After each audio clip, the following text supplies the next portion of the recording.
네, 시청자 여러분 반갑습니다. 더 좋은 정치연구소 정우진입니다.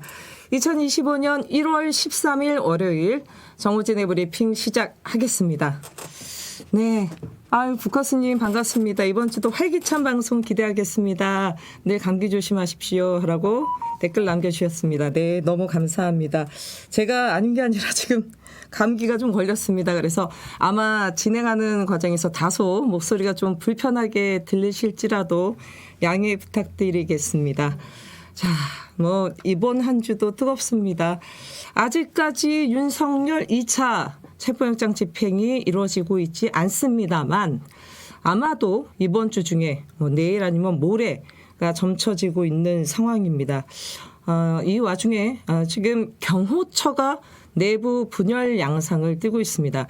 지난 10일 방송했을 때 박종준 경호처장이 경찰 출석을 했고 사표영장 제출을 하고 출석을 했는데 수리가 됐습니다. 그래서 김경훈 차장이 지금 권한대행을 하고 있는 상황이고요.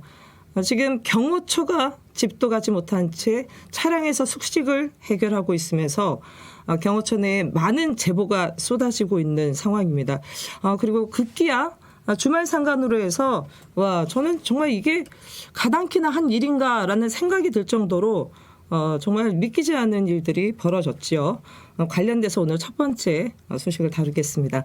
우리 서정희 님도 오늘 또 댓글 남겨주셨습니다. 네, 반갑습니다. 늘 고맙습니다. 네. 자, 오늘 첫 번째 주제를 좀 다뤄보도록 하겠습니다. 이 소식 접하고 많이들 놀라셨을 겁니다. 윤석열 총 안 되면 칼 들고 체포 막아라 지시 경호처 제보가 나왔습니다. 민주당 윤건영 의원이 경호처 직원의 제보를 받아서 내용을 공개한 것인데요. 이게 지난 주말 상간에 좀 시차가 좀 있습니다.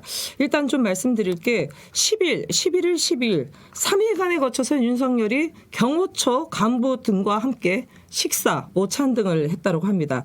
이 와중에 11일이었습니다. 윤석열이 경호처 간부들과 오찬을 하면서 2차 체포영장 집행 시 총기 사용 등 무력 사용을 검토할 것을 지시를 했다고 합니다. 와, 총기 사용 등 무력 사용을 검토할 것을 지시했다라는 거죠. 이에 당연히 반발이 있었겠죠. 반발이 있었고 10일 경호처 6명의 핵심 간부라고 합니다. 6명의 핵심 간부들과 만난 식사하는 자리에서 윤석열이 뭐라고 했냐면 나를 체포하려고 접근하면 경찰들에게 총은 안 되더라도 칼이라도 휴대해서 무조건 막으라. 저 캡처 내용입니다. 총은 안 되더라도 칼이라도 휴대해서 무조건 막으라고 지시를 했다라고 합니다. 이 오찬에 있었던 사람 6명은 방금 말씀드렸던 김성훈 경호처장, 이광우 경호본부장, 김신 가족부장을 비롯해서 6명의 경호처 간부였고요. 소위 김용현, 김건희 라인으로 지목되는 강경파 경호처 간부들이었다라고 합니다. 와, 여러분 이게 가당키나 얘기입니까? 이 지금 2차 체포영장이 집행이 되면 무력을 사용해라, 총이라도 들어라, 반발이 있으니까 총은 못 들면 칼이라도 휴대해서 나를 지켜라 이렇게 얘기를 했다라는 거 합니다. 이와 함께 지금 경호처 직원의 내부 제보 내용이나 이런 부분도 같이 나왔는데요. 간단하게 말씀드리면 경호처 직원들은 윤석열 씨의 대통령으로서의 최소한의 자존심을 지키기 위해 현재 열악한 근무 여하에도 신의로서 참아내며 직업적 소명을 이어가고 여기까지 버텨왔다. 그런데 윤석열 씨가 본인 체포를 막기 위해 무기를 사용하라고 지시한 상황에 대해서 당신을 경호하고 있는 경호처 직원들에게 믿을 수 없는 큰 실망감을 줬다라는 내용을 제보를 했다라는 것입니다. 근데 여러분 여기에 그치지 않습니다. 저 캡처 내용도 있지만 경호차장이 경호 마크 새겨진 개옷을 선물했고요. 그뿐만이 아닙니다. 윤석열, 김건희 휴가 때는 노래방 기기나 이런 것도 손봤고요. 특히 윤석열, 김건희 생일 때 경호처 직원들이 장기 자랑을 하는 정말 저는 이게 믿기지 않는 내용인데 이게 일단 경호처 직원들이 제보했으니까 생일날 장기 자랑을 한다는 얘기까지 있습니다. 이거 마치 시종 부르듯이 경호처 직원들을 부린 게 아닌가 싶은 생각인데요. 저는 일단은 다른 건 나 차차더라도 첫 번째는 대통령 제일의 의무가 있습니다. 임무이기도 하죠. 그건 다른 게 아니라 대한민국 국민 한 명 한 명의 생명을 지키는 것이 대한민국 대통령이라면 가져야 될 본인의 의무이자 전 소임이라고 생각합니다. 근데 지금 어떻습니까? 윤석열, 김건희 둘 살겠다고 경호처 직원들 거의 사지로 내모는 거나 마찬가지인 거죠. 도대체 윤석열은 누구를 위해 대통령이 된 겁니까? 대한민국 국민을 위해 대통령이 된 겁니까? 아니면 윤석열, 김건희 둘 살자고 대한민국 대통령 된 겁니까? 저는 이 지금 윤석열, 김건희 이 사람들은 소위 말해 자신들의 안위를 위해서 대통령이 됐다는 것밖에 해석이 안 됩니다. 다른 답이 없어요. 이 경호처 직원들 중에서 예를 들어 정무직인 어공을 제외한 이 일반적인 우리가 흔히 늘공이라고 하는 이런 경호처 직원들 같은 경우 매번 지난 방송 때도 말씀드렸지만 나름 엄격한 절차와 과정을 통해서 선발된 대한민국 경호에 있어서 엘리트 중에 엘리트입니다. 이분들이 자신이 대통령을 지킨다는 이거는 정권과 무관하게 그 사명으로 살아오는 사람들이에요.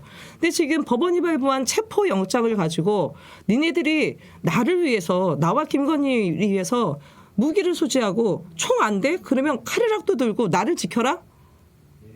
이거는 사실 봉건시대 왕정시대 군주들이나 할 법한 발상입니다. 이거는 민주공화국의 대표자인 대통령으로서는 상상조차 하지 못할 발상인 거예요. 저는 이렇게 이 경호처 직원들을 자신의 수족 부리듯이 시종 부리듯이 그래서 지금 사병 얘기가 나오고 있지 않습니까? 이렇게 한다는 것 자체가 도저히 납득이 가지 않는 상황입니다. 그 앞서도 말씀드렸지만 지금 경호처 내에 분열 양상이 대단한 것 같아요. 12일 날 김경훈 사퇴를 요구한 한 간부 같은 경우는 바로 대기 발령이 됐다고 하고요. 포영장 집행에 우리가 만약에 이걸 저지하게 되면 공무집행 방해다라는 글을 게시판에 썼다가 삭제됐다가 다시 올라가는 이런 상황이 지금 벌어지고 있다라고 합니다. 윤석열은 지금 명백하게 대통령 직무가 정지가 되어 있습니다. 다만 탄핵이 되기 전까지 대통령 예우를 해주는 것뿐입니다. 예우를 해주는 것뿐이에요. 그런데 마치 예우를 해주는 것인데 대통령 경호처를 법원이 발부한 정당한 합법적인 체포영장을 무기를 사용해서 막으라고 나를 지키기 위해서 총이 안 되면 칼이라도 이건 거의 범죄자 아닙니까? 이건 범죄자들이야 하는 얘기예요. 조직폭력배 보스들이 자기 쫄다고 부하들한테 야 니네 나 살려야 되니까 니네 온몸으로 니네가 죽더라도 칼 맞아서라도 니네가 해라고 하는 얘기와 뭐가 다릅니까? 이거 거의 조직폭력배나 하는 짓을 윤석열이 그대로 하고 있는 짓이에요. 어떻게 이런 사람이 대한민국의 대통령을 했다는 것 자체가 국민의 한 사람으로서 정말 수치스럽기까지 합니다.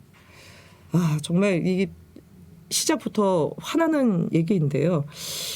자, 저는 여기에 지금 보니까 지난주에 박종준 경호처장은 나름 이 내에서 온건파였다라고 한 게 확인이 됐습니다.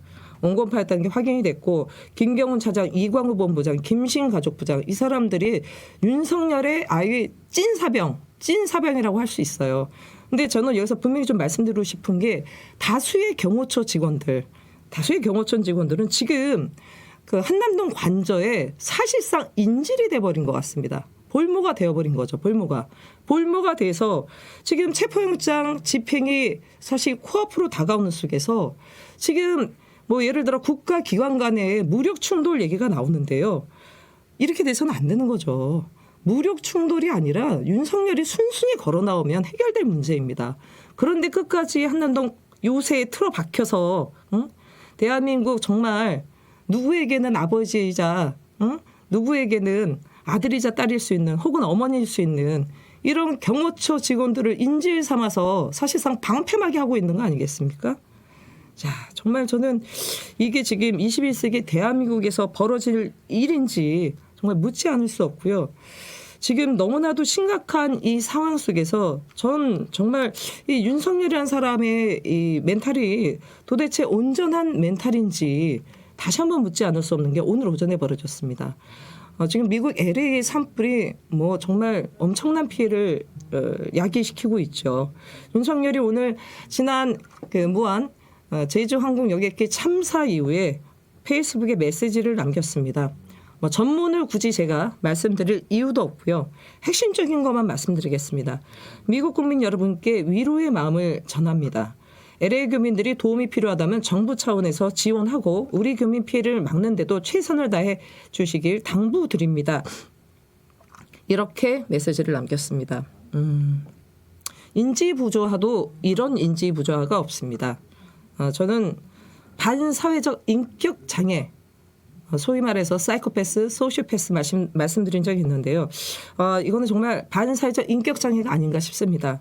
방금 전에 제가 무슨 말씀드렸습니까? 윤석열 2차 체포영장 집행 때 경호처 직원들을 보러 무기를 지금 지참하고 예를 들어 총기 사용 등 무력 사용을 지시를 했다고 하지 않았습니까? 총 안 된다라고 얘기하니까 그러면 칼이라도 들고 나를 지켜라라고 얘기했다지 않습니까? 대한민국 경호처 직원들을 정말 사지로 떠밀고 있는 상황에서 지금 LA 산불과 관련돼서는 망고에 이렇게 인도적인 사람처럼 이런 제스처를 취한다? 예? 이건 상식적인 정신 상태를 갖고 있는 사람으로서는 할 수 없는 짓이라고 봅니다. 예? 그리고 이 사람은 지금 대통령 직무가 정지됐어요. 어디다가 당부한다, 뭐 한다, 사실상 지시적으로 얘기할 위치가 아닙니다. 정부 차원의 지원과 교민 피해를 막는데 당부한다. 당연히 정부 차원의 지원과 교민 피해를 막는데 노력을 해야 되는 건 맞습니다만 아직도 이 사람은 자기가 직무정지가 아니라 대통령으로 착각하는 것 같아요. 어디서 지시질입니까? 예?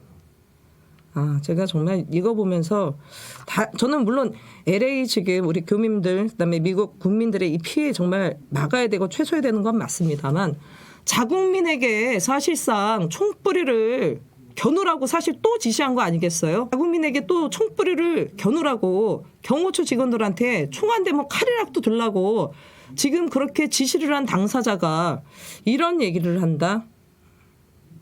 인지부조화가 매우 심각하고요. 반사회적 인격 장애입니다. 그래서 어떤 분께서는 병원에 가야 된다라고 얘기했는데요. 제가 보기에는 체포돼서 응당 벌을 받아야 되는 것도 마땅하지만 온전한 정신의 소유자가 아니라는 부분 다시 한번 확인을 합니다. 예.